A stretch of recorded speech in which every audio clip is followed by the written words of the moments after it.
Isang mapagpalang araw sa inyong lahat. Mga minamahal naming tagapakinig, narito na naman ang inyong lingkod, handang maghatid ng isang kwentong aantig sa inyong mga puso. Sabi nila, may mga lihim na mas mabuting ibaon na lang sa limot. Pero paano kung ang mismong lihim na iyon ang siyang babalik para singilin ka sa nakaraan? Handa ka bang harapin ang multo ng kahapon? Halina't pakinggan natin ang unang kabanata ng kwentong pinamagatang Ang Ating Pangalawang Bukas. Mama, yung papa ko po ba mahilig din sa flowers? Natigilan si Liana sa pagdidilig ng mga rosas. Ang simpleng tanong na iyon mula sa kanyang 5 taong gulang na anak, si Miguel o Miggy, para sa kanya, ay parang isang maliit na tinik na laging tumutusok sa kanyang puso. Ngumiti siya, isang ngiting pilit na inaabot ang kanyang mga mata. Sigurado ako, anak. Siguradong mahal na mahal din niya ang mga bulaklak, lalo na kung kasing ganda mo. Yehe! Sigaw ng bata, at masayang tumakbo papunta sa mga sunflower na halos kasing tangkad na nito. Pinanood ni Leah ang kanyang anak, ang kanyang buong mundo. Sa loob ng 5 taon, silang dalawa lang ang magkasama. Itinaguyod niya si Miggy sa pamamagitan ng maliit niyang flower shop sa Cebu, ang bulaklak ni Leah. Isang maliit na paraiso na binuo niya mula sa abo ng kanyang durog na nakaraan. Dito, payapa ang lahat. Dito, ligtas sila. Ang bango ng mga bulaklak, ang sikat ng araw na tumatagos sa salamin ng bintana, ang halakhak ni Miggy, ito ang mundong pinili niya. Isang mundong malayo sa anino ng lalaking minsan niyang minahal ng buong buo at iniwan niya ng walang paalam. Isang makintab na itim na sasakyan ang huminto sa tapat ng kanyang shop. Bihira ang ganitong sasakyan sa kanilang lugar. Hindi niya ito pinansin at nagpatuloy sa pag-aayos ng isang bouquet ng mga puting tulip. May isang customer na papasok. Narinig niya ang tunog ng maliit na kampanilya sa pinto. "Miss?" Isang boses ang tumawag. Isang boses na malalim. Isang boses na makapangyarihan. Isang boses na pamilyar. Isang pamilyar na boses na 5 taon na niyang pilit na kinakalimutan, ngunit gabi-gabi niyang naririnig sa kanyang mga panaginip. Nanigas si Leah sa kanyang kinatatayuan. Ang hawak niyang gunting ay bumagsak sa sahig, lumikha ng isang matinis na tunog. Dahan-dahan, dahan-dahan siyang lumingon. Nakatayo doon ang isang lalaking matangkad, nakasuot ng mamahaling suit. Ang buhok nito ay maayos na nakasandal, at ang mga mata nito, kahit bahagyang natatakpan ng salamin, ay may parehong talim at intensidad na naalala niya. Ang kanyang puso ay nagsimulang tumibok ng napakabilis. Parang isang kabayong gustong kumawala sa kanyang dibdib. Nanlamig ang kanyang mga kamay. Marco de Villa. Hindi siya nagkamali. Ang lalaking pinakamamahal niya. Ang lalaking bumasag sa kanyang puso. Ang ama ng kanyang anak. Nakatayo ito sa gitna ng kanyang munting paraiso. Parang isang multo mula sa isang buhay na matagal na niyang tinalikuran. Blanko ang ekspresyon ni Marco. Tiningnan siya nito mula ulo hanggang paa, na para bang isa siyang estranghero. Siguro nga, para dito, isa na lang siyang estranghero. Nagbago na siya. Ang buhok niya ay simple lang na nakatali. Ang suot niya ay isang lumang bestida at apron na may mga mantsa ng lupa. Malayo sa babaeng nakilala nito sa Tagaytay, 5 taon na ang nakalipas. "I need white stargazer lilies," sabi nito sa malamig na tono. Ang mga mata nito ay hindi nagpapakita ng anumang bakas ng pagkakakilala. "The best you have." Hindi makapagsalita si Leah. Ang kanyang lalamunan ay tuyong-tuyo. Gusto niyang tumakbo. Gusto niyang magtago. Pero ang kanyang mga paa ay parang nakapako sa sahig, sa gitna ng nakabibinging katahimikan sa pagitan nilang dalawa. Isang maliit na boses ang bumasag dito. "Mama!" Mula sa likod ng mga halamanan, lumabas si Miggy. Tumatakbo papalapit sa kanya, hawak ang isang dilaw na sunflower. "Mama? Look! For you po." At doon, Sa isang iglap, nagbago ang lahat. Ang tingin ni Marco ay lumipat mula kay Leah patungo sa maliit na batang tumawag sa kanya ng mama. Nakita ni Leah ang pagkunot ng noo ni Marco. Nakita niya ang paggalaw ng mga mata nito. Sinusuri ang bawat anggulo ng mukha ni Miggy, ang maliit na ilong, ang hugis ng mga mata, ang munting ngiti. Mga katangiang pamilyar dito. Dahil ang mga katangiang iyon ay ang mga katangiang nakikita niya sa salamin araw-araw. Ang blankong ekspresyon sa mukha ni Marco ay dahan-dahang napalitan. Una ay pagkalito, sunod ay pagtataka, at pagkatapos, isang dahan-dahang pagsikat ng isang katotohanang hindi maikakaila.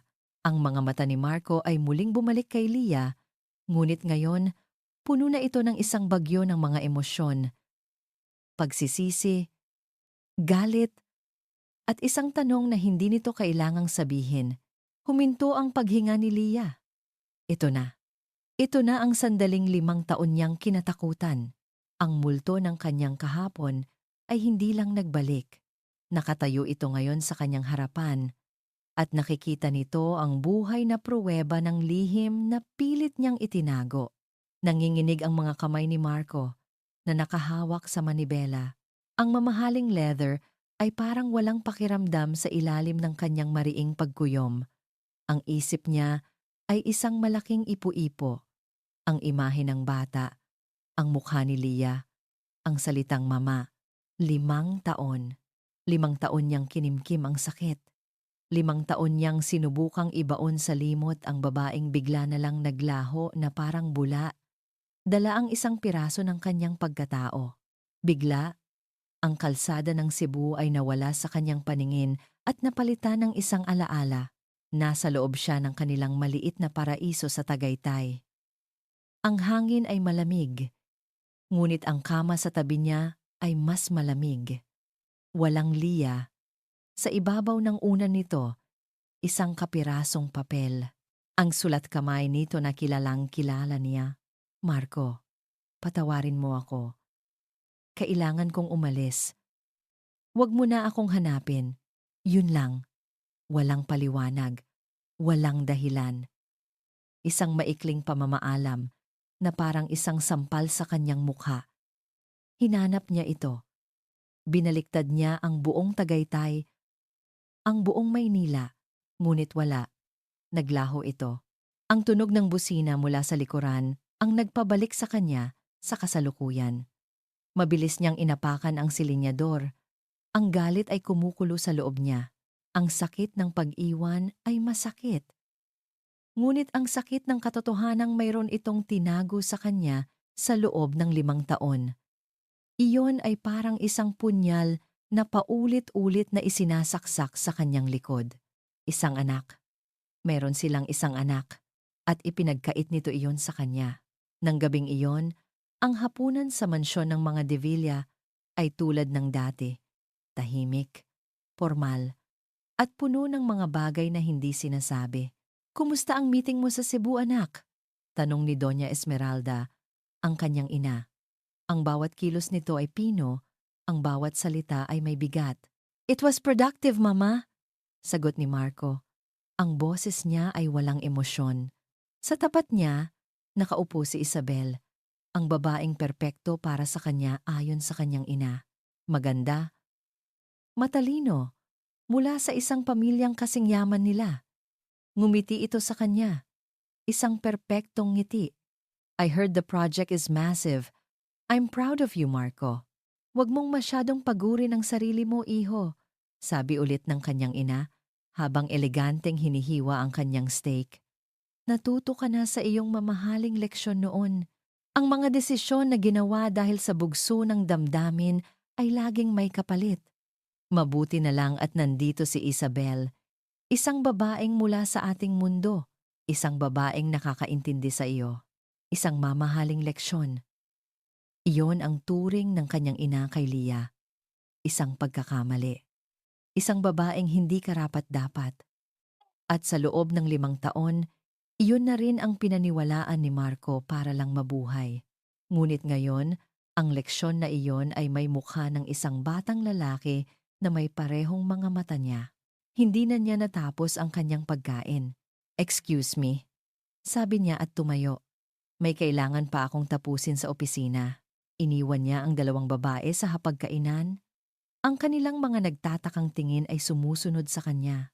Sa loob ng kanyang malawak at modernong opisina, kung saan tanaw ang kumikinang na mga ilaw ng lungsod, hindi mapakali si Marco. Naglakad siya, pabalik-balik, parang isang tigre sa loob ng hawla. 5 taon siyang nabuhay sa isang kasinungalingan. Habang siya ay nagluluksa sa isang pag-ibig na nawala, ang babaeng iyon pala ay masayang namumuhay kasama ang anak nila. Ang galit sa kanyang puso ay nag-aapoy. Galit kay Lia sa kanyang panloloko. Galit sa sarili niya sa pagiging bulag. Pero sa ilalim ng lahat ng galit, may isa pang damdamin. Isang bagay na hindi niya gustong aminin. Ang mukha ng bata. Ang tawa nito. Isang parte niya ang gustong magdiwang. Isa siyang ama. Mayroon siyang anak. Ngunit ang parteng iyon ay mabilis na nilalamon ng poot. Kinuha niya ang kanyang telepono. Hinanap niya ang numero ng kanyang pribadong investigador. Ngunit bago niya pa ito matawagan, ibinaba niya ito. Hindi, hindi pa ngayon. May isang bagay siyang kailangang gawin muna. Kailangan niyang harapin ito. Kailangan niyang marinig ang mga kasinungalingan mula mismo sa bibig nito. Kinuha niya ang susi ng kanyang kotse at mabilis na lumabas ng opisina. Babalik siya sa tiangge ng bulaklak na iyon. Babalik siya sa babaeng sumira sa kanya. Hindi na siya ang Marco na umiiyak sa Tagaytay. Siya na ngayon si Marco de Villa, isang lalaking hindi mo gugustuhing maging kaaway at hihingin niya ang sagot na ipinagkait sa kanya sa loob ng 5 taon. Ang kanyang sasakyan ay muling huminto sa tapat ng bulaklak ni Lia. Madilim na sa labas, at ang ilaw na lang mula sa loob ng shop ang nagsisilbing liwanag. Nakita niya ang anino ni Lia na nag-aayos sa loob. Bumaba siya ng sasakyan, ang bawat hakbang niya ay mabigat at may determinasyon. Ang malamig na simoy ng gabi ay walang epekto sa nag-aalab niyang galit. Huminto siya sa tapat ng pinto. Ang kanyang anino ay tumatabing sa liwanag. Napatigil si Lia sa kanyang ginagawa at dahan-dahang lumingon. Ang takot sa mga mata nito ay kitang-kita. Binuksan ni Marco ang pinto at ang tunog ng kampanilya ay parang isang hudyat ng pagsisimula ng isang digmaan. "Kailangan nating mag-usap," sabi niya. Ang kanyang boses ay malamig, matigas, at walang bahid ng anumang pagsuyo. Ngayon din, ang hangin sa loob ng maliit na flower shop ay biglang bumigat. Ang halimuyak ng mga bulaklak na kanina lang ay nagbibigay ng kapayapaan kay Lia ay tila naging saksi ngayon sa isang paghuhukom. Nakatayo si Marco sa harapan niya. Marco. Ang pangalan niya ay halos hindi lumabas sa lalamunan ni Lia. Ito'y isang pakiusap, isang bulong na puno ng takot. "Huwag mong banggitin ang pangalan ko," putol ni Marco. Ang bawat salita ay may diin. Pumikit si Lia, pinipigilan ang mga luhang nagbabadyang tumulo. Kailangan niyang maging matatag. "Para kay Miggy, saan natin pwedeng pag-usapan to?" Tanong niya, ang boses ay nanginginig. "Huwag dito." Natutulog na si Miggy sa loob. Ang pagbanggit sa pangalan ng bata ay lalong nagpaalab sa galit sa mga mata ni Marco. Ngunit tumango ito. May isang maliit na kapihan sa kanto na bukas pa. Walang salitang lumabas sa kanila habang naglalakad patungo doon. Ang bawat hakbang ay isang pag-igting ng tensyon. Sa ilalim ng malabong ilaw ng kapihan, ang kanilang mga anino sa pader ay tila 2 kalabang naghahanda para sa isang sagupaan. Inilapag ni Marco ang kanyang mga kamay sa mesa, magkasalikop, isang senyales ng kontroladong galit. 5 taon, Lia. Simula niya, ang boses ay mahina ngunit puno ng lason. 5 taon. Ni isang tawag, ni isang text, ni isang paliwanag, at ngayon, malalaman ko na lang na mayroon tayong. Hindi niya matapos ang salita. Ang salitang anak ay tila napakabigat para sa kanyang mga labi. Diretsuhin mo ako. Pagpapatuloy niya, ang kanyang mga mata ay nakatitig sa kanya. Hindi siya hinahayaang makatakas ang batang iyon. Si Miggy, anak ko ba siya? Bumagsak ang mga balikat ni Leah. Ito na, ang tanong na alam niyang darating. Ang katotohanang hindi na niya kayang itago. Tumango siya.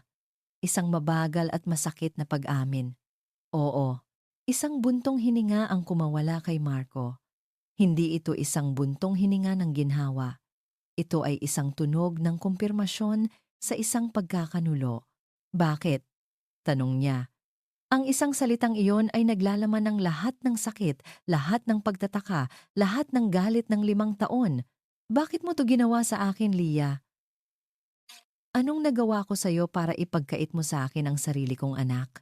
Nagsimulang mamuo ang luha sa mga mata ni Leah. Paano niya sasabihin? Paano niya ipapaliwanag ang tungkol sa ina nito, si Doña Esmeralda, nang hindi masisira ang lahat? Ang banta ng matanda ay sariwa pa rin sa kanyang isipan, kahit 5 taon na ang nakalipas. Sisirain ko hindi lang ikaw, kundi pati ang pamilya mo, Denning. Denning. Ada. Marco, ginawa ko yon para sa'yo. Sabi niya, ang kanyang boses ay basag. Para sa kapakanan mo. Mahirap ipaliwanag, pero maniwala ka sana. Isang tawa ang kumawala kay Marco. Isang tawang walang saya.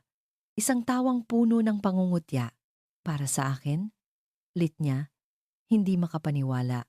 Inilayo mo sa akin ang anak ko para sa kapakanan ko. Anong klaseng katwiran yan, Leah? O baka naman may ibang dahilan? Isang dahilan na mas simple, mas praktikal?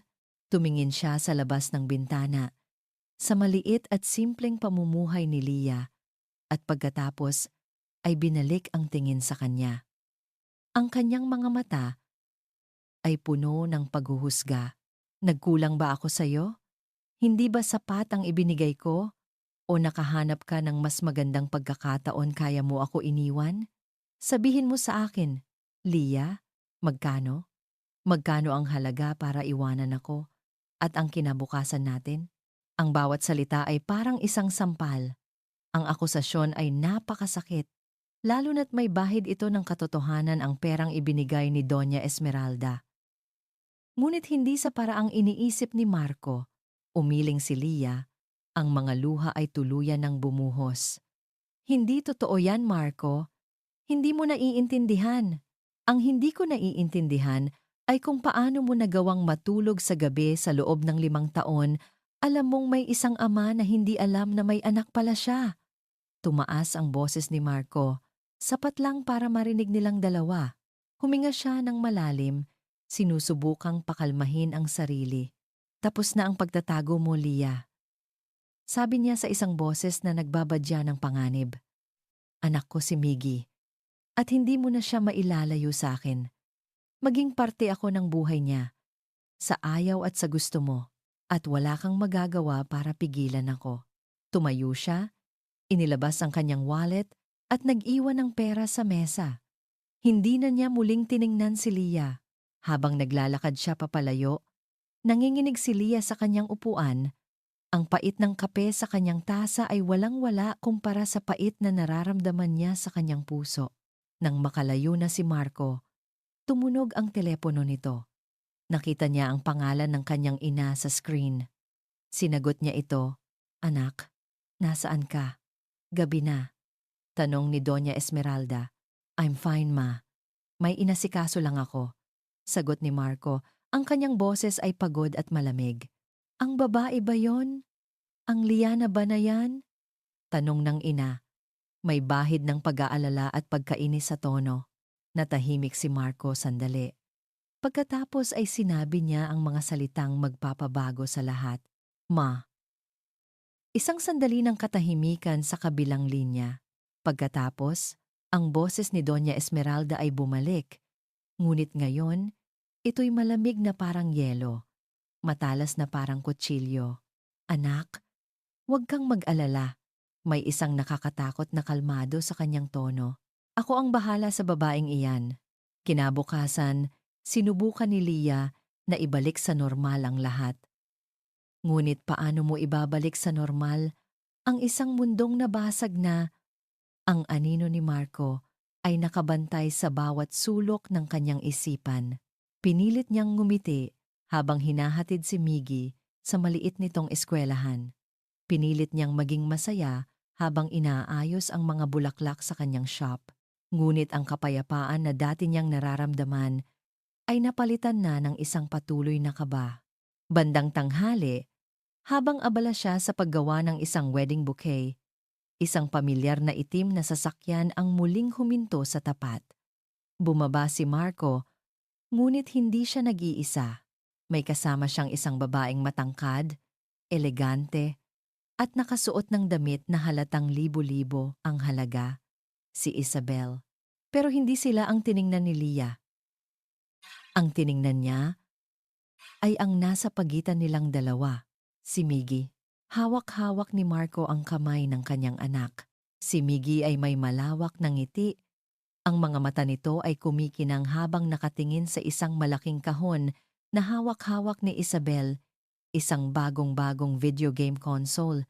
Pumasok sila sa shop at ang maliit na espasyo ay tila lalong lumiit dahil sa kanilang presensya. Mama! Look! Masayang sigaw ni Miggy. Itinaas ang kahon. Tito Marco bought this for me. And Tita Belle! We went to the mall. Tito Marco. Tita Belle. Ang mga salitang iyon ay parang maliliit na karayom sa puso ni Leah.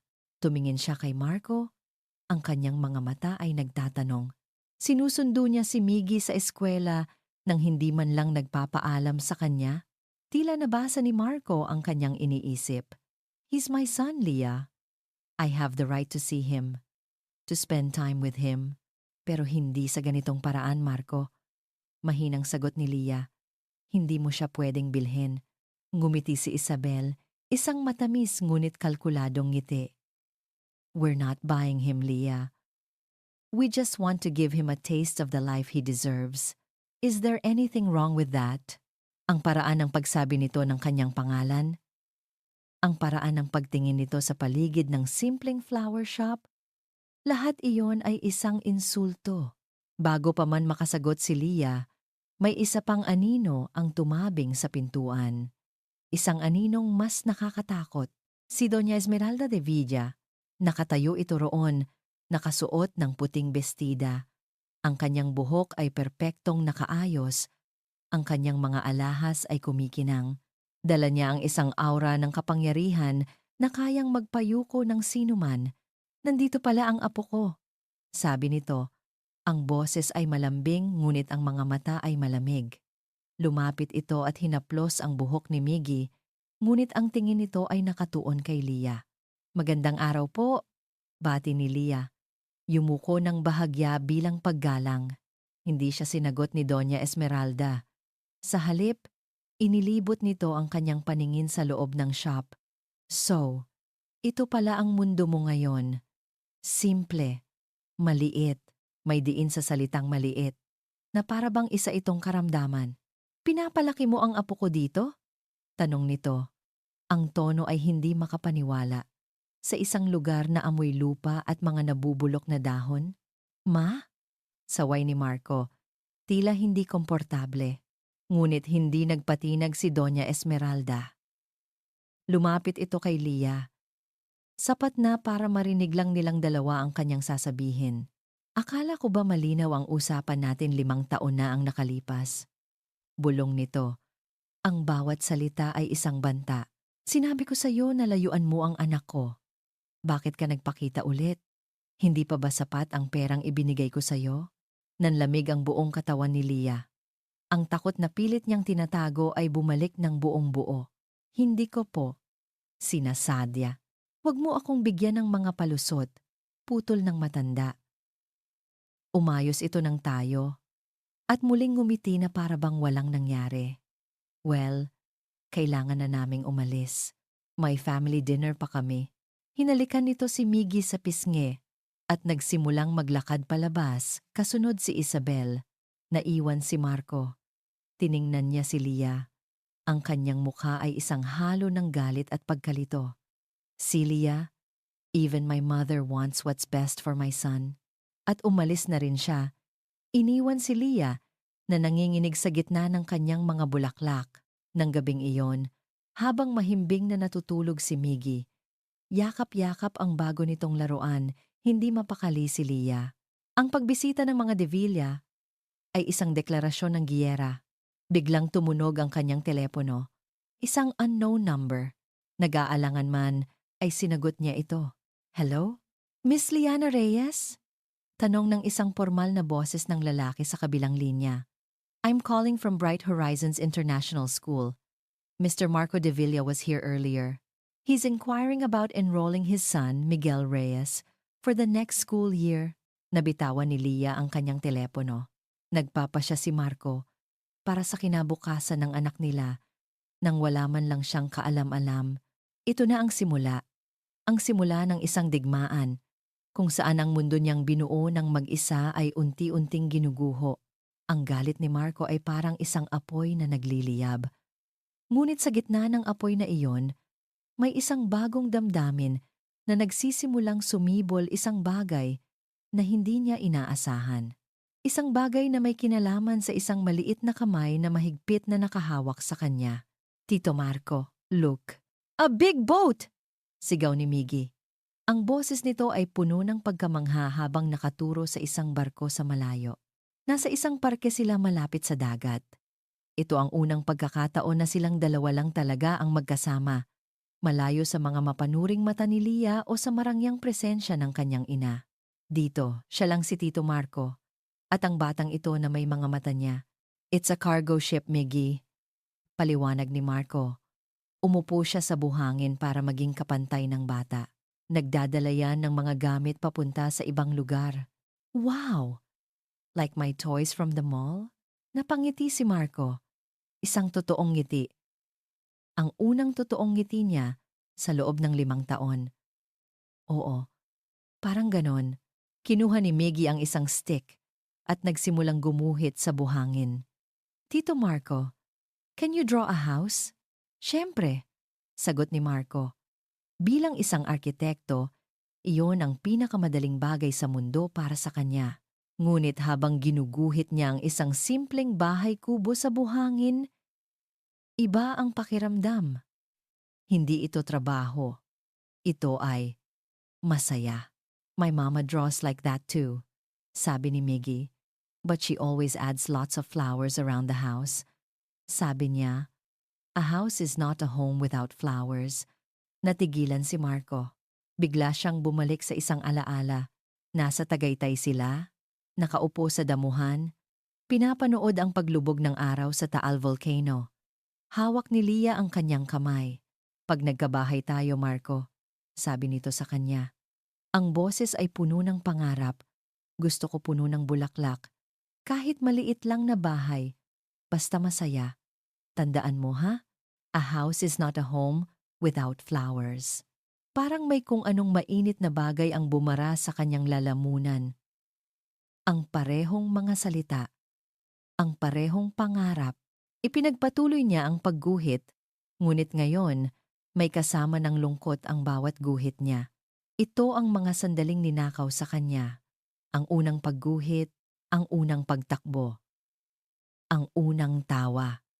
5 taon ng mga unang beses na hindi na niya maibabalik.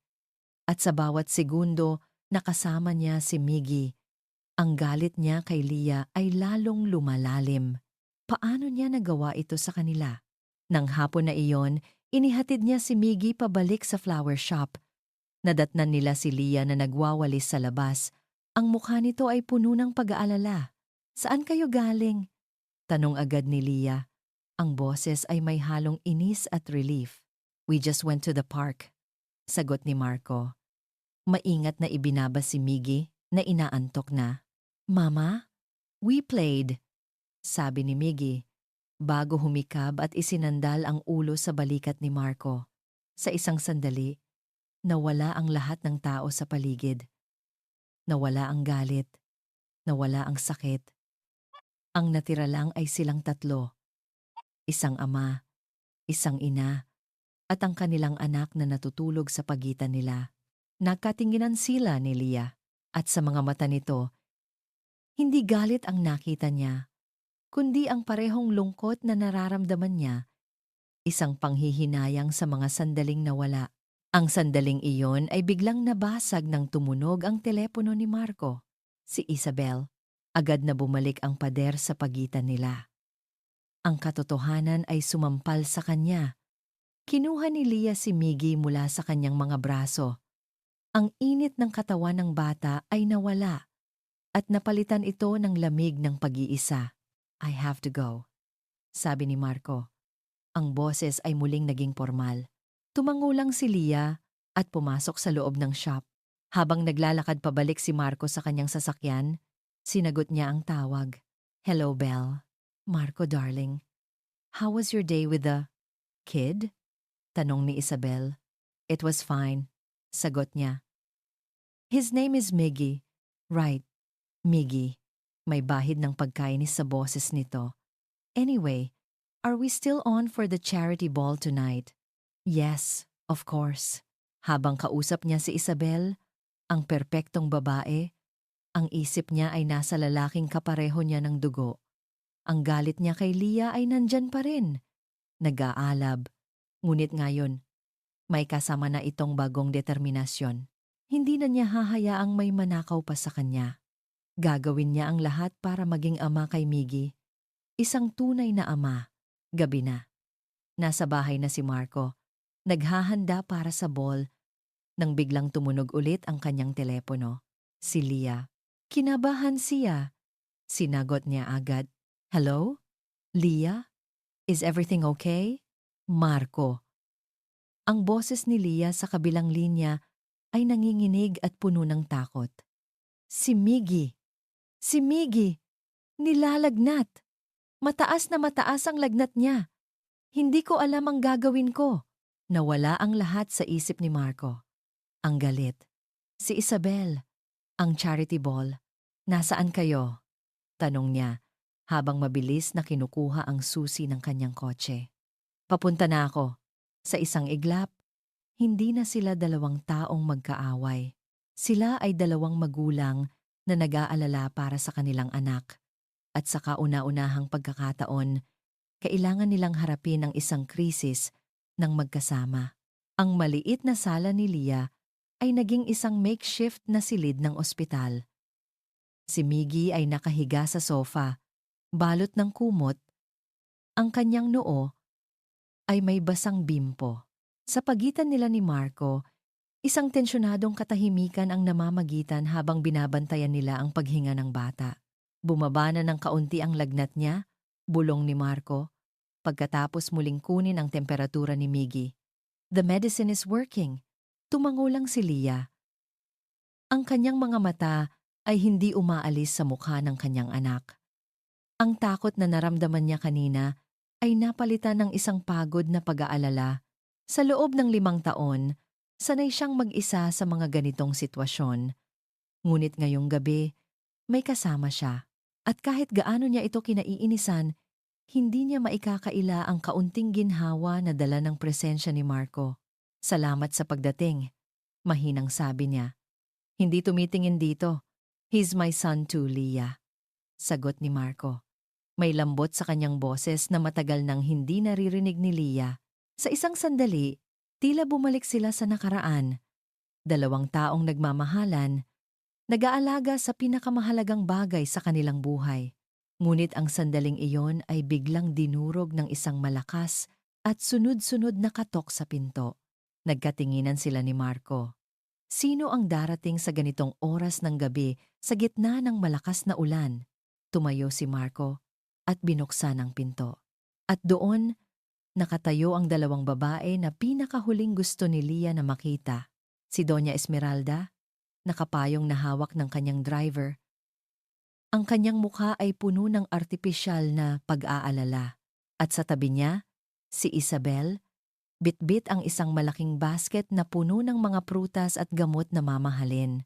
Narinig namin ang nangyari, sabi ni Doña Esmeralda. Ang boses nito ay sapat na malakas para marinig ng buong barangay. Siyempre, kailangan naming dalawin ang aking apo. Pumasok sila sa loob na para bang pag-aari nila ang lugar. Agad na napansin ni Lia ang pag-ismid sa mukha ni Doña Esmeralda habang tinitingnan nito ang kaliitan at kasimplihan ng kanyang bahay. "Oh, my poor grandchild," sabi nito. Lumapit kay Miggy at hinaplos ang pisngi nito. "Nagkakasakit ka sa ganitong lugar. Ang daming alikabok. Hindi ba't sinabi ko sa'yo, Marco, na hindi maganda ang environment dito para sa isang bata?" Ang bawat salita ay isang patama kay Lia. Isang paratang na siya ay isang pabayang ina. Ngumiti si Isabel at lumapit kay Lia. "I brought some supplements for him, imported from Switzerland. It's very good for boosting a child's immune system." Sabi nito, ang kilos na iyon na dapat sanay kabaitan ay naging isang pagpapakita ng yaman at kakayahan mga bagay na wala si Lia. "Salamat." Yun lang ang naisagot ni Lia. Pakiramdam niya ay lumiit siya sa sarili niyang pamamahay. "Marco, anak, kumuha ka ng baso. Bigyan natin ng juice si Miggy. Baka dehydrated na siya." Utos ni Doña Esmeralda na para bang siya ang reyna sa kastilyong iyon. Si Marco, na kanina lang ay kasama niya sa pag-aalala, ngayon ay naiipit sa gitna. Nakita ni Lia ang pagkalito sa kanyang mukha. Gusto nitong magprotesta, ngunit ang autoridad ng kanyang ina ay masyadong malakas. Sumunod ito at nagtungo sa kusina. Nang silang tatlong babae na lang ang naiwan sa sala, ang ngiti sa mukha ni Doña Esmeralda ay nawala. Tiningnan niya si Lia nang may pagbabanta. "See?" Bulong nito. "Ito ang buhay na hindi mo kayang ibigay sa kanya.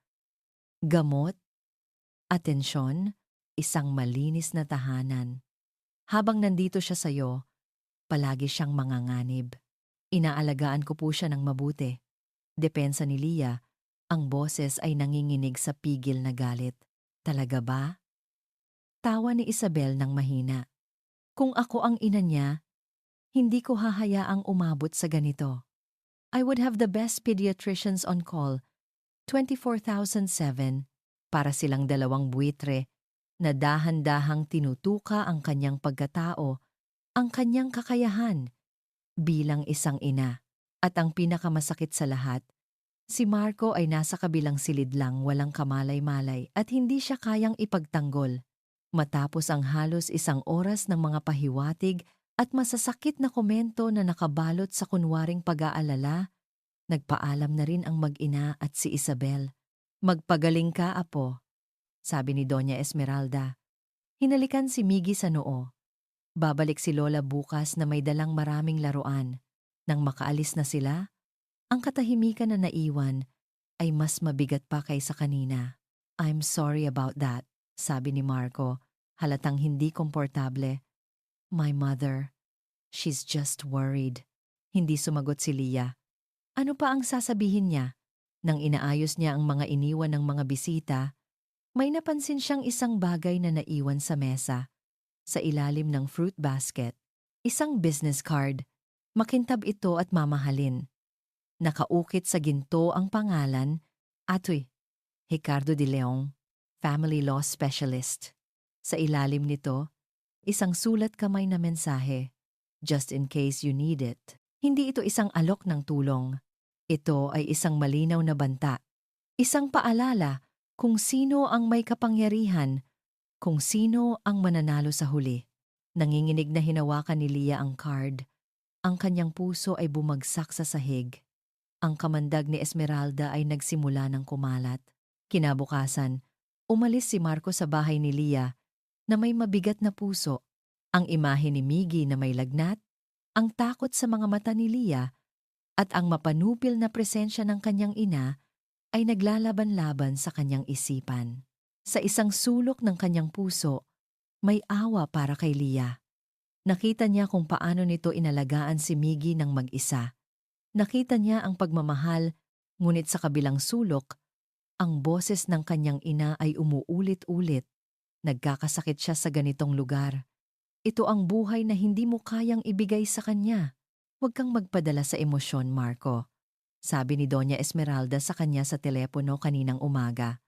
Nakita mo na kagabi, hindi niya kayang alagaan ng maayos ang anak mo. Ang apo ko, kailangan mong kumilos. Alamin mo ang katotohanan. Alamin mo kung bakit talaga siya umalis.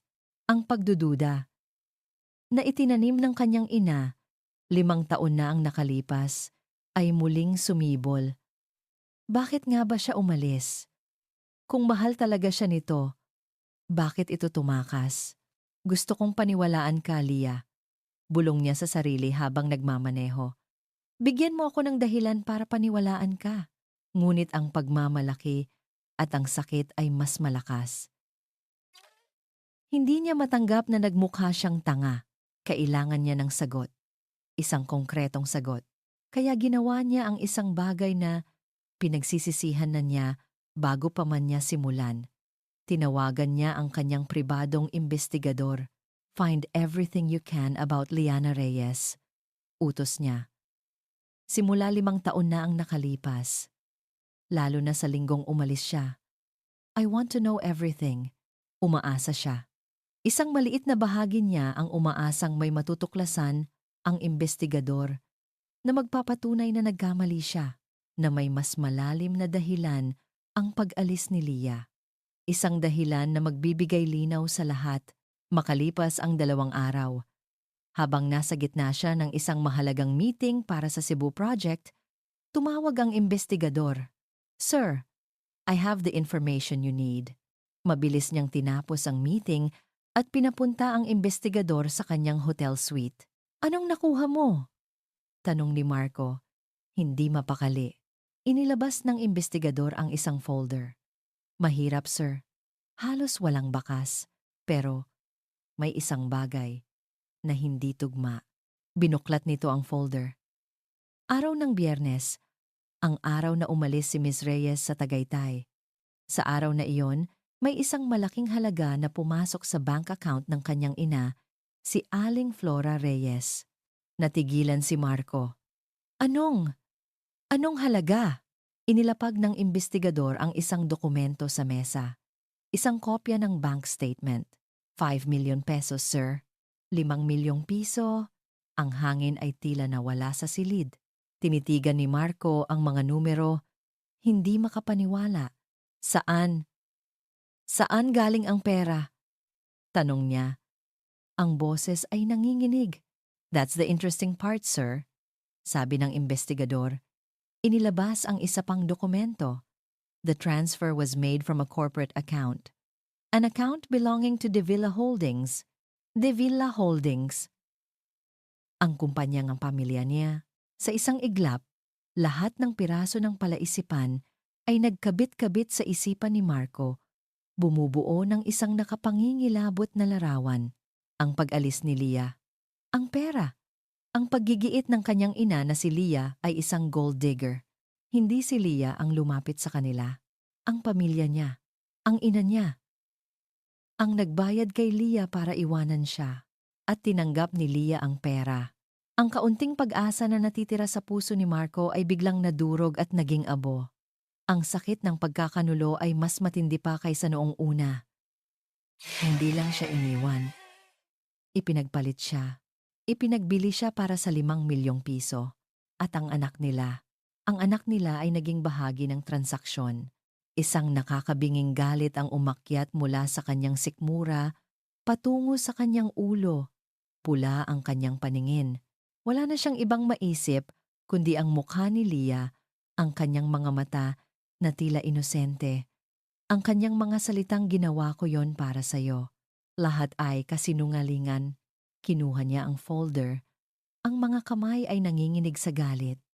Hindi na siya nag-abalang magpaalam sa investigador. Lumabas siya ng hotel, sumakay sa kanyang kotse, at pinaharurot ito patungo sa isang direksyon. Patungo sa bulaklak ni Lia. Bumuhos ang malakas na ulan nang dumating siya. Ang langit ay tila nakikidalamhati sa kanyang nararamdaman. Pabalibag niyang binuksan ang pinto ng shop, Hindi na pinansin ang tunog ng kampanilya. Nandoon si Leah. Nag-aayos ng isang vase ng mga puting bulaklak. Ang mga bulaklak ng kawalang malay. Isang kabalintunaan. Napatingin ito sa kanya, nagulat. Marco? Anong... Hindi na niya ito pinatapos. Ibinato niya ang folder sa mesang nasa pagitan nila. Ang mga papel ay nagkalat sa sahig. Nababasa ng mga patak ng tubig mula sa kanyang damit. 5 taon, Leah. 5 taon mo akong ginawang tanga! Sigaw niya. Ang kanyang boses ay umaalingaw sa maliit na shop, mas malakas pa kaysa sa kulog sa labas. Nanginginig na pinulot ni Leah ang isang piraso ng papel. Ang bank statement. Nakita niya ang pangalan ng kanyang ina. Nakita niya ang halaga, ang kulay, ay nawala sa kanyang mukha. Tinitigan siya ni Marco. Ang kanyang mga mata ay puno ng pagkasuklam. Magkano ang halaga ng pag-iwan mo sa akin? Ang halaga ng pagtatago mo sa anak ko? Tanong niya. Ang boses niya ay basag dahil sa galit at sakit. Ito ba yon? Ito ba ang presyo ko, Leah? Ang bawat salita ni Marco ay parang isang matulis na bubog na tumutusok sa puso ni Leah. Nakatitig siya sa bank statement na hawak niya. Ang mga numero ay lumalabo dahil sa mga luhang namumuo sa kanyang mga mata. Ang ebidensya. Ang ebidensya ng kanyang kasalanan. Paano? Paano niya ipapaliwanag ang isang bagay na kalahating totoo ngunit may kasinungalingang nakabalot? Marco, pakinggan mo ako. Pakiusap niya. Ang boses niya ay halos hindi marinig sa gitna ng kanyang mga hikbi. Hindi yan tulad ng iniisip mo. May dahilan. May mas malalim na dahilan. Dahilan? Tumawa si Marco, isang tawang puno ng pait. Anong dahilan, Leah? Na kailangan ng pamilya mo ng pera? Na mas madaling tanggapin ang 5 milyon kaysa sa isang buhay na kasama ako? Huwag mo na akong lokohin pa. Tapos na ang mga kasinungalingan mo. Hindi kita niloko, Marco. Mahal kita. Sigaw niya. Ang kanyang pagtitimpi ay tuluyan ng gumuho. Mahal na mahal kita kaya ako umalis. Isang napakagandang paraan ng pagpapakita ng pagmamahal, Leah. Sarkastikong sagot ni Marco. Ang iwanan ako at itago ang anak natin. Ganoon ba magmahal ang isang Liana Reyes? Lumapit ito sa kanya. Ang mga mata nito ay nag-aapoy. Alam mo kung ano ang pinakamasakit? Hindi ang pera, Leah, kundi ang pagtitiwala. Ang pagtitiwalang ibinigay ko sa'yo, na winasak mo, at hinding-hindi ko hahayaang gawin mo ulit yon. May kinuha siyang isang bagay mula sa bulsa ng kanyang coat. Isang nakatuping dokumento. Inilapag niya ito sa mesa, sa ibabaw ng mga basang bulaklak. Ano yan? Tanong ni Leah. Ang puso niya ay kumakabog sa takot. Petition for sole custody. Malamig na sagot ni Marco. Idedemanda kita para makuha ang buong karapatan sa pag-aalaga kay Miguel. I have the best lawyers in the country. At mayroon akong ebidensya. Sabi niya, itinuro ang bank statement. Isang ina na ipinagpalit ang kanyang anak para sa pera. Sa tingin mo, sino ang papanigan ng korte? Ang mundo ni Leah ay gumuho. Sole custody. Kukunin niya si Maggie. Kukunin niya ang kanyang anak. Hindi! Umiling si Leah. Hindi makapaniwala. Hindi mo pwedeng gawin to, Marco. Anak ko siya. Anak natin siya. Oo, anak natin siya. Sabi ni Marco. Ang kanyang boses ay naging mapanganib na kalmado.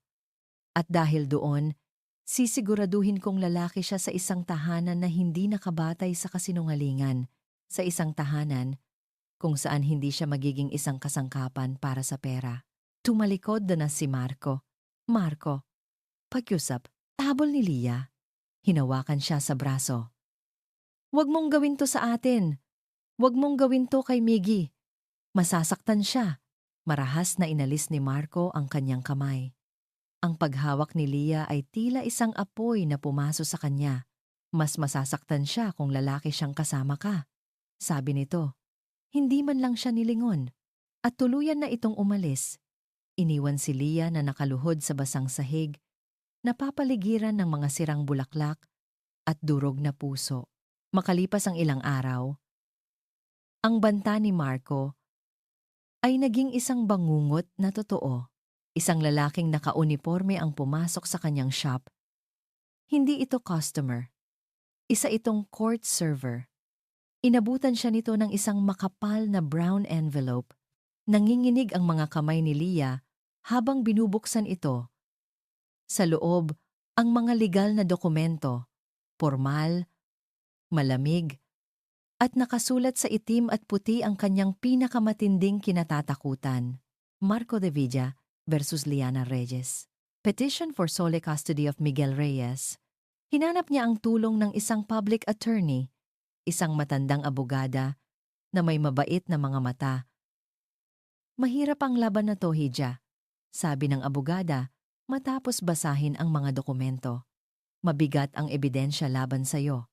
Ang bank statement, gagamitin nila yan para ipakita na isa kang unfit mother at ang kalaban mo, mayaman at makapangyarihan. Habang nangyayari ang lahat ng ito, ang giyera ay lumipat sa social media. Si Isabel ay nagpost ng mga litrato. Si Marco at si Miggy na naglalaro sa isang mamahaling playground. Silang tatlo, Marco, Isabel at Miggy, na kumakain sa isang magarbong restaurant. Mukha silang isang perpektong pamilya. Ang bawat litrato ay isang patalim na tumatagos sa puso ni Lia. Ipinapakita nila sa buong mundo na kaya nilang ibigay kay Miggy ang buhay na hindi niya kailanman maibibigay. Nang gabing iyon, tinawagan niya si Marco, ang kanyang huling hibla ng pag-asa. Marco, pakiusap, sabi niya. Ang kanyang boses ay desperado. Itigil mo na to, para kay Miggy. Isang sandali ng katahimikan sa kabilang linya. Pagkatapos, ang boses ni Marco ay nagsalita. Malamig at walang awa. Ginagawa ko to para kay Miggy, para ilayo siya sa isang ina na nagsinungaling. At ibinaba nito ang telepono. Ang mga sumunod na araw ay isang malabong bangungot para kay Lia. Ang dating masayang bulaklak ni Lia ay naging isang kulungan. Ang bango ng mga bulaklak ay hindi na makapagbigay ng aliw. Ang bawat tunog ng kampanilya sa pinto ay nagdudulot ng kaba, baka isa na namang court server o isang taong mula sa kampo ni Marco. Si Miggy, sa kanyang kamusmusan, ay nararamdaman ng bigat sa hangin. Mama, why are you sad? Tanong nito isang gabi habang iginuguhit siya nito. Don't you like my drawing? Pinilit ni Lia na ngumiti. Pinunasan ng isang luhang hindi niya namalayang pumatak. No, anak, it's beautiful. Mama's just tired. Pagod na siya. Pagod na siyang lumaban sa isang giyerang alam niyang sa simula pa lang ay talo na siya. Ang kanyang munting ipon ay hindi sasapat para sa isang magaling na abogado. Ang kanyang kwento ay walang maniniwala laban sa isang bank statement na nagkakahalaga ng 5 milyon. Isang gabi, habang isinasara na niya ang shop, isang pamilyar na itim na sasakyan ang huminto sa tapat. Ngunit hindi si Marco ang bumaba, si Doña Esmeralda. Mag-isa ito. Ang kanyang mukha ay kalmado, ngunit ang kanyang mga mata ay may taglay na tagumpay. Can we talk? Tanong nito. Bagamat hindi iyon isang tanong, kundi isang utos. Pumasok ito sa loob at umupo sa isa sa mga silya. Inilapag ang kanyang mamahaling handbag sa mesa na para bang pag-aari niya ito. Alam kong nahihirapan ka na. Liana, simula niya, ang boses ay tila nakikisimpatya, ngunit puno ng lason. Nakikita ko at naaawa ako sa iyo. At lalo na, naaawa ako sa apo ko. Hindi umimik si Lia. Pinakiramdaman lang niya ang bawat salita ng matanda. Alam nating pareho kung saan hahantong ang lahat ng ito. Pagpapatuloy ni Doña Esmeralda. Mananalo kami. Makukuha ni Marco si Miggy. At ikaw, maiiwan kang mag-isa na may dungis sa pangalan. Isang ina na ipinagbili ang sariling anak. Gusto mo ba yon? Tumingin ito sa kanya ng diretsyo. Mayroon akong isang alok para sa'yo. Isang huling pagkakataon para ayusin ito ng tahimik. May inilabas itong isang folder mula sa kanyang bag. Inilapag nito sa mesa at dahan-dahang itinulak palapit kay Leah. "Sign this," sabi nito. "Isang kasunduan. Isusuko mo ng kusa ang iyong karapatan bilang ina kay Miggy. Kapalit nito, aatrasin namin ang demanda. Hindi madudungisan ang pangalan mo." At may kinuha itong checkbook at isang pluma. Nagsulat ito ng mabilis at pinirmahan. Inilapag nito ang isang tseke sa ibabaw ng folder. "Isang panibagong simula para sa'yo. 10 milyon, sabi nito. "Doble sa ibinigay ko noon. Makakapagsimula ka ng bagong buhay sa ibang bansa. Malayo dito, malayo sa amin." Tinitigan ni Leah ang folder at ang tseke. Ang kanyang pagkatao, ang kanyang pagiging ina, ay may presyo na pala. At ngayon, tumaas pa ito. "Hindi ko gagawin yan," mariing sagot ni Leah. Kahit ang kanyang puso ay dinudurog.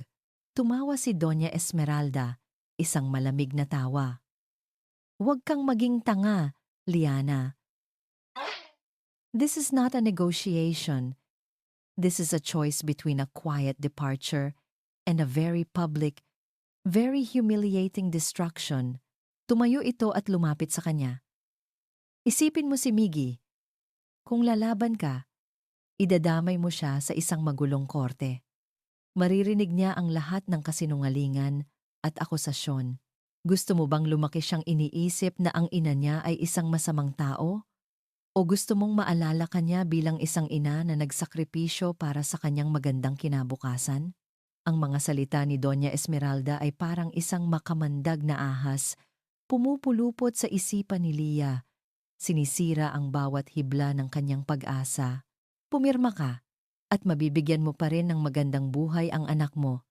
Isang buhay na kasama ang kanyang ama. Sa isang tahanan na karapat-dapat sa kanya." Bulong ng matanda. "Huwag kang pumirma at sisirain kita. Sisirain ko ang bawat ala-ala niya sa'yo hanggang sa wala nang matira." Iniwan ni Doña Esmeralda ang folder, ang tseke, at ang pluma sa mesa. "I'll give you until tomorrow morning to decide." At umalis na ito. Iniwan si Leah sa isang nakabibinging katahimikan. Umuwi si Leah sa kanyang maliit na bahay. Ang bawat hakbang ay parang may pabigat na 1,000 kilo.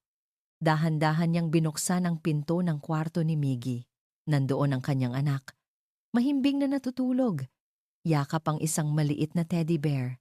Sa tabi ng kanyang kama, may isang drawing na nakadikit sa pader.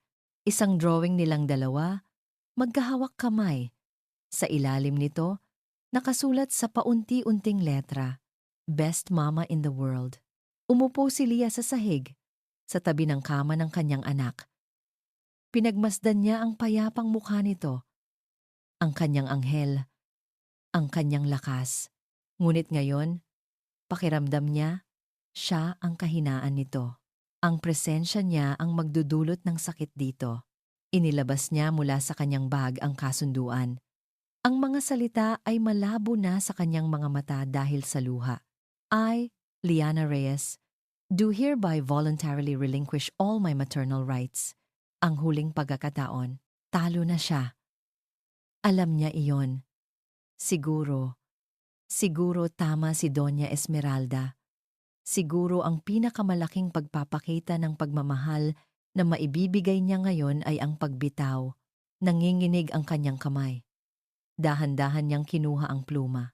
Itinapat niya ang dulo nito sa linya kung saan nakalagay ang kanyang pangalan. Isang patak ng luha ang pumatak sa papel. Binabasa ang tinta. Ito na ba ang katapusan? Nakatitig si Leah sa dulo ng pluma na halos dumampi na sa papel. Ang kanyang hininga ay mababaw. Ang kanyang puso ay parang pinipiga. Ito na. Isang pirma na lang at tapos na ang lahat. Isang pirma at isusuko na niya ang kanyang mundo. Ngunit bago pa man gumalaw ang kanyang kamay, ang kanyang mga mata ay muling napadako sa drawing na nasa pader. Best Mama in the World.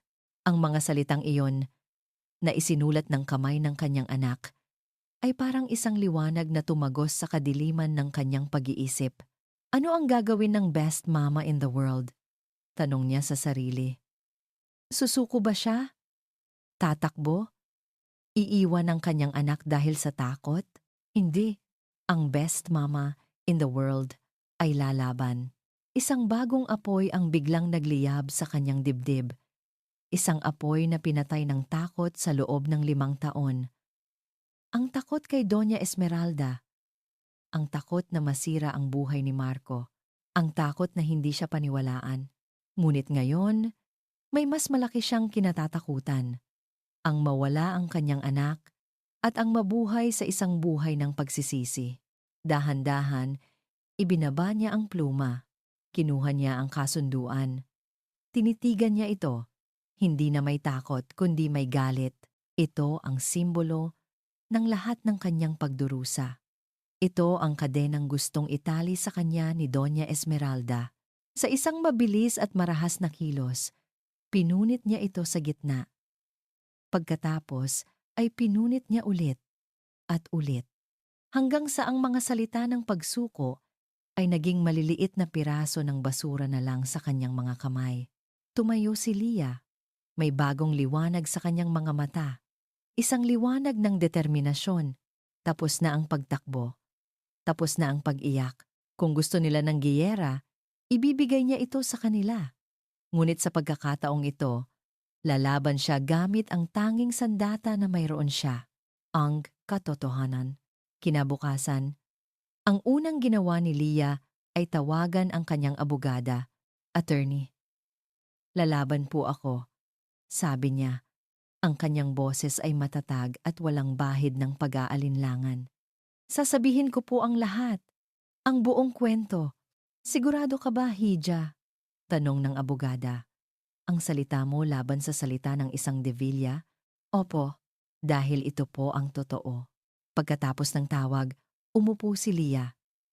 Pilit niyang binalikan ang bawat detalye ng araw na umalis siya sa Tagaytay, ang pag-uusap nila ni Doña Esmeralda, ang takot sa kanyang puso, ang perang ipinadala sa kanyang ina. Kailangan niya ng ebidensya. Kailangan niya ng isang taong makakapagpatunay sa kanyang kwento. At bigla, may isang mukha ang pumasok sa kanyang isipan. Isang mukha na puno ng awa noong araw na iyon. Si Manang Fe, ang matandang kasambahay ng mga Devilla. Siya ang nag-abot sa kanya ng isang basong tubig pagkatapos siyang kausapin ni Doña Esmeralda. Nakita niya ang takot sa mga mata ni Lia. May ibinulong ito sa kanya bago siya umalis. Mag-iingat ka, Hija, pero nasaan na si Manang Fe? Nagretiro na ito, ilang taon na ang nakalipas. Paano niya ito hahanapin? Nag-isip si Lia.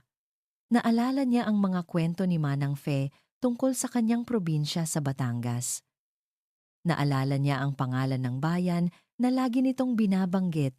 Isang desperadong ideya ang nabuo sa kanyang isipan. Isang sugal, ngunit ito na lang ang natitira niyang baraha. Nag-empake siya ng isang maliit na bag. Nag-iwan siya ng sulat at bilin sa kanyang pinagkakatiwalaang kapitbahay para bantayan si Miggy. At ang shop, babalik ako kaagad, anak. Bulong niya habang hinahalikan ang natutulog na si Miggy. Gagawin ni Mama ang lahat para sa atin. Sumakay siya ng bus patungong Maynila at isa pang bus patungong Batangas. Ang bawat kilometro ng biyahe ay 1 kilometro palayo sa kanyang takot at papalapit sa kanyang huling pag-asa. Pagdating sa maliit at tahimik na bayan, nagsimula siyang magtanong-tanong. Kilala niyo po ba si Fe? Fe de la Cruz? Tanong niya sa mga tao sa palengke. Maraming umiling. Ngunit isang matandang nagtitinda ng gulay ang napaisip. Fe? Yung dating nagtrabaho sa Maynila sa mga mayayaman? Oo, doon lang siya sa kabilang kanto nakatira. Ang puso ni Lia ay nagsimulang tumibok ng mabilis. Sinundan niya ang direksyon. Ang kanyang mga paa ay dinala siya sa isang maliit ngunit malinis na bahay na bato. Napapaligiran ng mga halaman. Ito na. Nanginginig ang kanyang mga kamay. Paano kung ayaw siyang tulungan ni Manang Fe? Paano kung takot din ito sa mga devilla? Huminga siya ng malalim. Tinawag ang lahat ng natitirang lakas ng loob sa kanyang katawan. Lumapit siya sa pinto. Itinaas niya ang kanyang kamay. At kumatok, ilang sandali ng nakakabinging katahimikan. Pagkatapos, narinig niya ang tunog ng mga yabag papalapit sa pinto. Ang trangka ay dahan-dahang inalis. Ang pinto ay dahan-dahang bumukas. Isang matandang babae na may puting buhok at mabait na mga mata ang tumingin sa kanya. Nagtataka si Manang Fe. Nagkatinginan sila. Nakilala siya nito. Ang pagtataka sa mukha nito ay napalitan ng gulat. Kiya. May mali. Ilang araw nang hindi mapakali si Marco. Ang determinasyon ni Lia na lumaban, na nalaman niya mula sa kanyang abogado, ay hindi tugma sa imahe ng isang babaeng tumanggap ng pera para manahimik.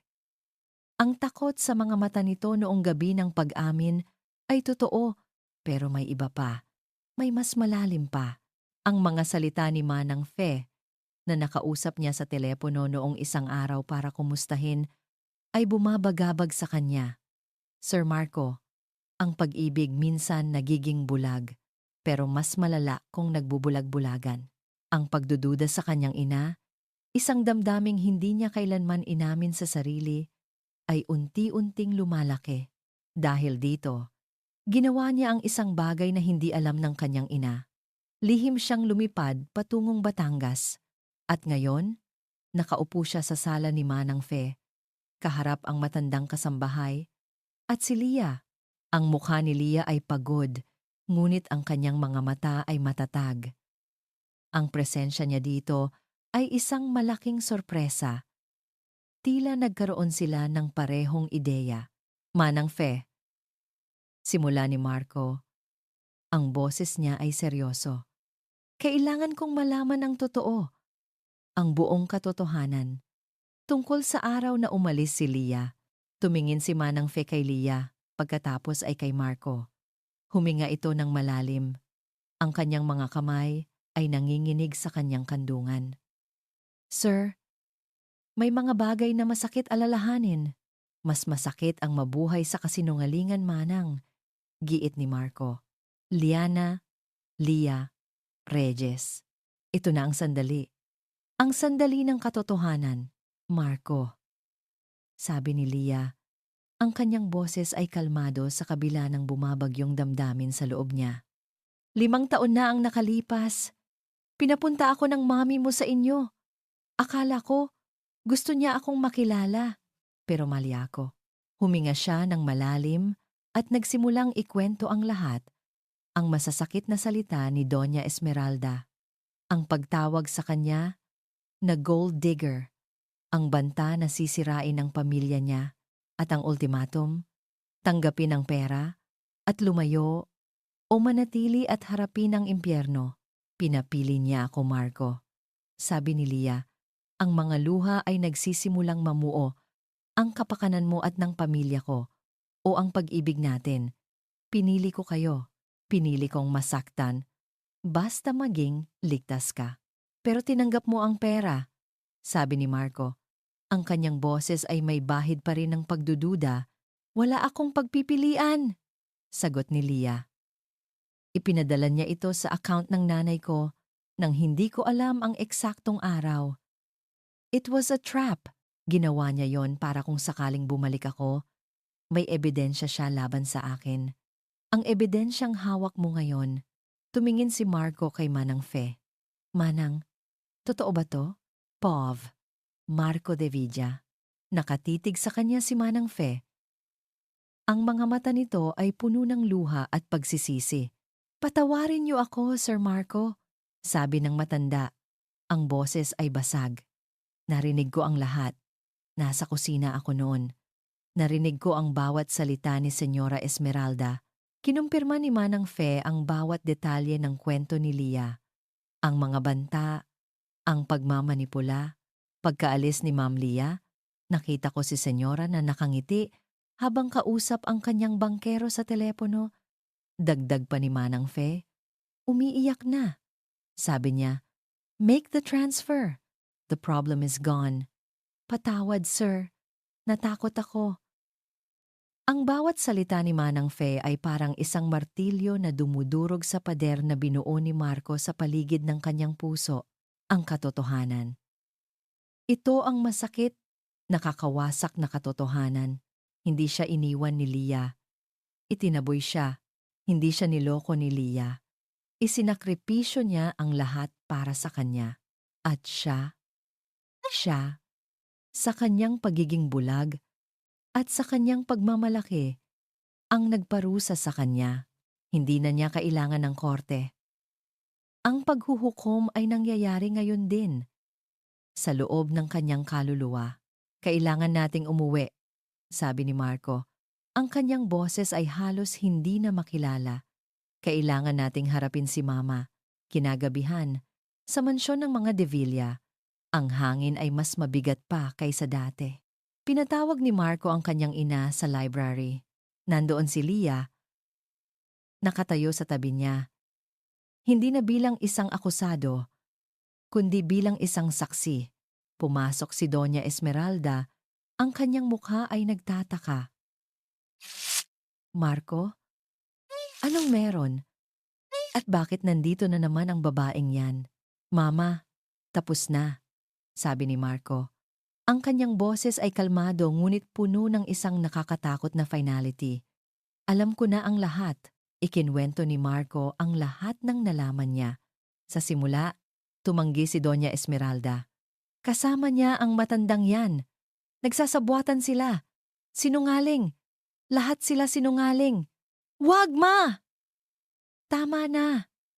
Sigaw ni Marco. Ang kanyang kontrol ay tuluyan nang nawala. "Look at me! Look at her! 5 taon, Mama.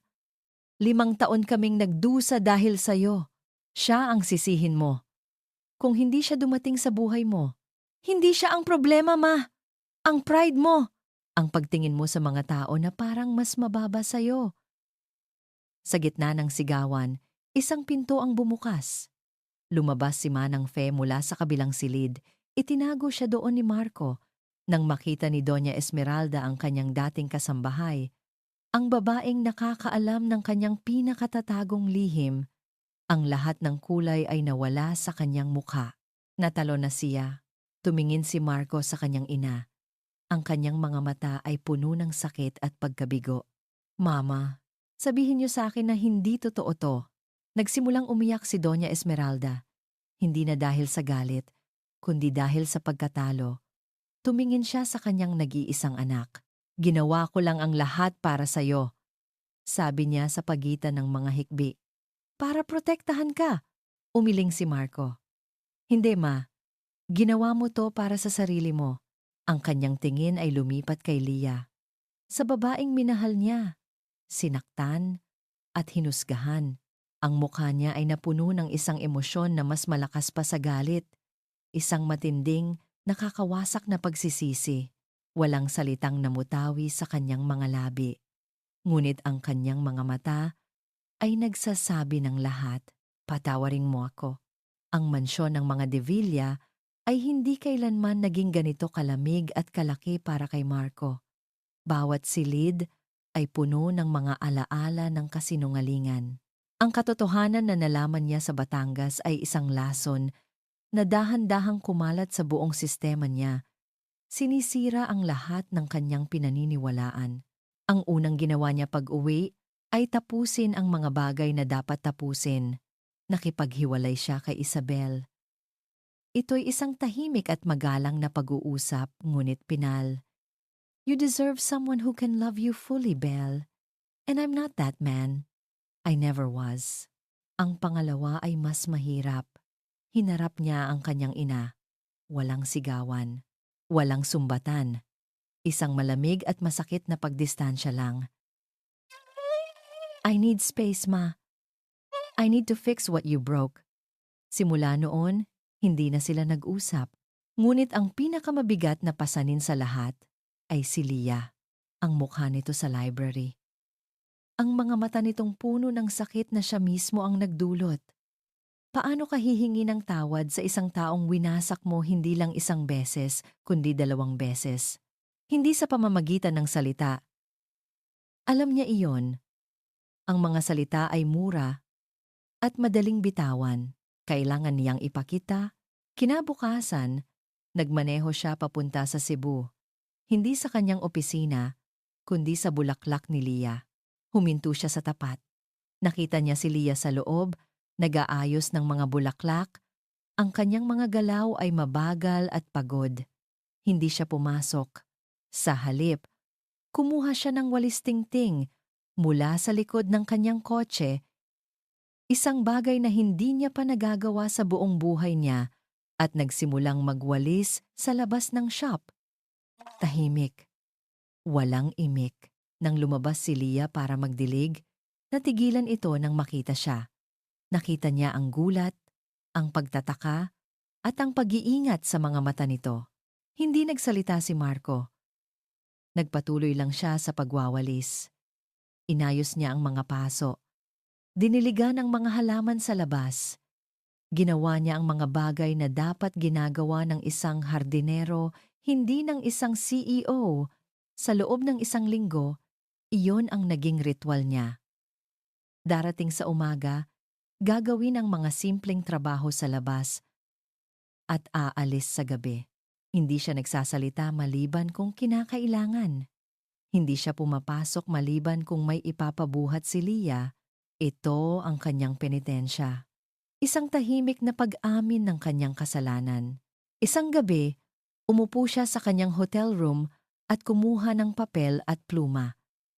Sumulat siya. Inilabas niya ang lahat ng sakit, lahat ng pagsisisi, lahat ng hindi niya masabi ng harapan. Lia, walang salita ang sapat para sabihing patawad. Sinira ko ang tiwala mo. Hinusgahan kita. Sinaktan kita sa paraang hinding-hindi ko mapapatawad ang sarili ko. Naging bulag ako sa galit at sa pride. At dahil doon, muntik ko nang wasakin ang pinakamagandang bagay sa buhay ko. Ikaw at si Miggy. Hindi ako humihingi ng kapatawaran ngayon. Alam kong hindi ko pa yon karapat-dapat. Ang hinihiling ko lang ay isang pagkakataon. Isang pagkakataon para ipakita sa iyong nagbago na ako. Isang pagkakataon para maging ama kay Miggy. Isang amang karapat-dapat sa kanya. At isang pagkakataon para kahit paano, subukang buuin muli ang mga piraso ng pusong ako mismo ang bumasag. Marco. Kinaumagahan, iniwan niya ang sulat sa may pintuan ng shop bago pa man ito magbukas. Nang hapong iyon, tumawag si Lia. Gusto ka raw makita ni Miggy, sabi nito sa telepono. Ang boses nito ay kalmado, walang emosyon, ngunit hindi na ito malamig. Dumating si Marco. Sa unang pagkakataon, pinapasok siya ni Lia sa loob ng bahay nila. Pinanood niya silang maglaro ni Miggy, ngunit laging may distansya. Iginagalang niya ang mga hangganan ni Lia. Hindi na siya ang dating Marco na nagpipilit. Siya na ngayon ang Marco na naghihintay. Isang gabi, bumuhos ang malakas na ulan. Papauwi na sana si Marco nang maalala niyang may kaunting butas ang bubong ng shop ni Lia na nabanggit nito noon. Nag-alala siya. Sa halip na umuwi, ipinarada niya ang kanyang kotse. Sa di kalayuan, binantayan niya ang shop at ang maliit na bahay sa likod nito. Tinitiyak lang niyang ligtas sila. Nakita ni Lia ang sasakyan niya. Ilang minuto siyang naghintay. Pagkatapos, ang ilaw sa sala ay bumukas. Ang pinto ng shop ay dahan-dahang nagbukas. Nakatayo doon si Lia, may hawak na payong. Bumaba si Marco ng kotse at lumapit, basang-basa na ng ulan. Pumasok ka muna, sabi ni Lia. Ang boses ay mahina. Magkakasakit ka niyan. Sa loob, ang katahimikan ay iba na. Hindi na ito ang katahimikang puno ng tensyon at galit. Ito'y isang katahimikang may pag-unawa. Inabutan siya ni Lia ng tuwalya at isang mainit na tasa ng kape. Umupo sila sa magkabilang dulo ng sofa, walang nagsasalita. Pinakikinggan lang nila ang tunog ng ulan sa labas. Pagkatapos ng ilang minuto, Dahan-dahang inilipat ni Lia ang kanyang kamay at ipinatong ito sa ibabaw ng kamay ni Marco. Isang simpleng haplos, ngunit para kay Marco. Tumingin siya kay Lia, ang kanyang mga mata ay puno ng pasasalamat at isang katanungang nanginginig. Ang kanyang boses ay halos isang bulong, takot na baka masira ang sandali. Lia, pwede ba tayong magsimula ulit? Pov, Liana, Lia, Reyes. Isang taon. Isang taon na ang lumipas mula noong gabing umuulan. Noong ang isang simpleng pagdampi ng kamay ay nagsimulang maghilom sa mga sugat na mas malalim pa sa karagatan. Nakatayo si Lia sa harap ng isang salamin, hindi sa kanyang maliit na bahay, kundi sa isang maliit na villa sa tabi ng dagat sa Cebu. Nakasuot siya ng isang simpleng puting bestida na sumasayaw sa bawat dapyo ng hangin mula sa bintana. Ang kanyang buhok ay may ilang maliliit na bulaklak ng sampagita. Ngumiti siya sa kanyang refleksyon. Hindi ito ang ngiti ng isang babaeng nagpapanggap. Ito ang ngiti ng isang babaeng buo na ulit. Ang pagpapatawad ay hindi madali. Ito'y isang mahabang proseso. Isang taon ng dahan-dahang pagtatayo muli ng tiwala. Isang taon ng maliliit na hakbang. Isang taon kung saan pinatunayan ni Marco, hindi sa salita, kundi sa gawa, na nagbago na siya. Hindi na siya ang aroganteng CEO. Siya na ngayon ang Marco na naghahatid kay Miggy sa eskwela araw-araw. Ang Marco na tumutulong magbuhat ng mga paso sa flower shop. Ang Marco na matiyagang nakikinig sa bawat kwento niya, gaano man ito kaliit. Ang Marco na natutong sabihing, patawarin mo ako, at hindi ko alam. Tulungan mo ako. At ngayon, ang isang taon na iyon ay humantong sa araw na ito. Ang kanilang pangalawang bukas, ang kanilang pangalawang kasal. Lumabas si Lia ng villa. Isang maliit na landas na may mga puting bulaklak ang naghihintay sa kanya. Sa dulo nito, sa ilalim ng isang arko na gawa sa kawayan at pinalamutian ng mga puting orkidyas, nakatayo si Marco. Nakatayo siya doon, hindi nakasuot ng mamahaling suit, kundi isang simpleng puting polo at khaki shorts. Ang kanyang mga mata ay nakatuon lang kay Lia. Sa mga mata niyang iyon, nakita ni Lia ang lahat. Pagmamahal, pagsisisi, pasasalamat, at isang pangako na panghabang buhay. Sa tabi niya, nakatayo si Miggy, nakasuot din ng puting polo, ang proud na best man at ring bearer ng kanyang mama at papa. Naglakad si Lia papalapit. Walang maraming bisita, ilang malalapit na kaibigan lang. At si Manang Fe, na ngayon ay itinuturing na nilang pamilya. Sa di kalayuan, sa ilalim ng isang puno ng niyog, may isa pang bisita, si Doña Esmeralda. Hindi siya inimbita ni Marco, ngunit nalaman nito ang tungkol sa kasal. Dumating siya, hindi para manggulo, kundi para manood mula sa malayo. Sa mukha nito, may bahid ng lungkot at pagsisisi, ngunit habang pinapanood nito ang kaligayahan ng kanyang anak, isang maliit at pait na ngiti ang sumilay sa kanyang mga labi. Nang makarating si Lia sa tabi ni Marco, hinawakan nito ang kanyang mga kamay. Sabi nila, ang pag-ibig ay isang beses lang dumarating. Bulong ni Marco, sapat lang para marinig nilang dalawa. Pero sa'yo, handa akong magmahal, masaktan at matuto, nang paulit-ulit. At ako? Sagot ni Lia. Pinipiga ang kamay nito. Pinipili kitang patawarin at mahalin, hindi lang ngayon, kundi sa lahat ng bukas na darating. Ang kanilang mga panata ay simple. Hindi ito mga pangakong hindi masisira, kundi mga pangakong susubukan nilang tuparin araw-araw. Ang magtiwala, kahit mahirap. Ang umunawa, kahit masakit. Ang piliin ng isa't isa, kahit anong mangyari. Nang isuot na nila ang mga singsing, si Miggy ang nag-abot nito. Yehey! Family na tayo! Masayang sigaw ng bata. At niyakap ang mga binti nilang dalawa. Binuhat siya ni Marco at niyakap silang mag-ina ng mahigpit. Ito na ang pamilyang minsan niyang winasak at ngayon ay dahan-dahang binubuo muli.